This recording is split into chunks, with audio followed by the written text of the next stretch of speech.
Hi, welcome. I'm Whitney Wyckoff, and I'm here at the Data Innovation Summit 2015. And joining me here today is Stephanie von Friedeberg. She's the CIO and Vice President of Information and Technology Solutions at the World Bank Group. Welcome. Thank you very much, Whitney. Now, there's a lot of buzzwords floating around today. Open data, big data, transparency, open government, all kinds of things like that. But my question for you is, where is the real movement or progress taking place today? And are any one of these focus areas really driving activity within the development world or in nonprofits? So all of those things are important to us, Whitney, but I would say open data and transparency go hand in hand and are probably where we've done the most work. In 2010, we created the Open Data Initiative. So we've taken large data sets that are economic, socioeconomic data that we've gathered over many, many years and made them open to the public and put them out on an open public website. So many scholars, many academics have access to those data sets in ways they never had before. And it's definitely helped the dialogue amongst the development community to say we ought to be sharing our data. Great, great.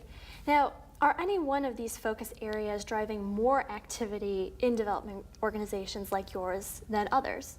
So I think the open data initiatives certainly are, and kind of next to the structured data sets that we've made available to the public, we've also begun to open up our archives and libraries so people can actually come and pull projects. So we have 70 years of project information in our files and archives, and you see people beginning to use that more and more. So I would say that has been the main part of our focus, but big data is becoming more and more important. Then as we look at solving the hardest development solutions, big data is going to be at the core of how we get at that. Oh, great, great. And how do you see the worlds of big data analytics, and mobile coming together? So I see big data analytics fitting together in terms of how do we think about solving very difficult development problems in new ways. So taking data sets, mashing them up, and finding things that are seemingly uncorrelated, but that actually give us an indication about how to structure our projects differently. The injection of mobile, I think, is most interesting for us in terms of citizen feedback. So if you think about the countries in which we operate and how difficult it is to operate in those countries, most people have cell phones.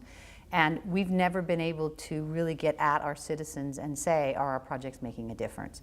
So mobile platforms, mobile applications, and that kind of technology is going to be able to drive citizen feedback. Oh, great, wow. Now, where are the potential impacts, what are the potential impacts for collaboration among, nonprofits and development groups?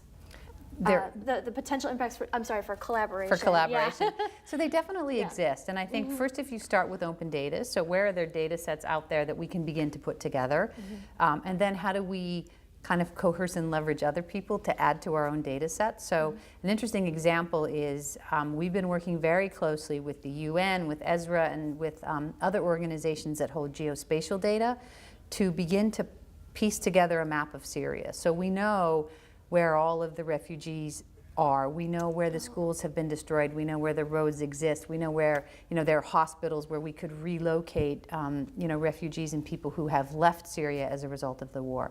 Those kinds of things, when we mash together those data sets, allow us to do development better and help the poorest of the poor as quickly as we can. And we could never do that alone. I mean, we've got data sets from lots of different people to be able to understand the lay of the land in Syria. So things like that make development better. Interesting. Now, given what we've talked about, what are the implications for the next generation of IT workers? What expertise is really going to be needed looking ahead? So I'm maybe a bit avant-garde on this. I would encourage every single person in the IT world, and especially if they're young and studying technology, to study something else.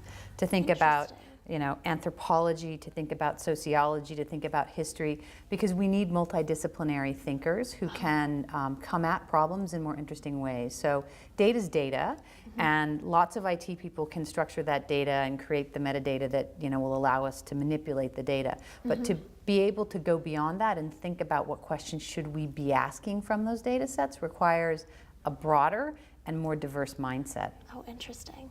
Well, great. Well, thank you so much for joining us today. I really appreciate you Sure. taking the time. Absolutely. Thank you. Thank you. And this is FedScoop today. Excuse me. This is FedScoop TV. I'm Whitney Wyckoff.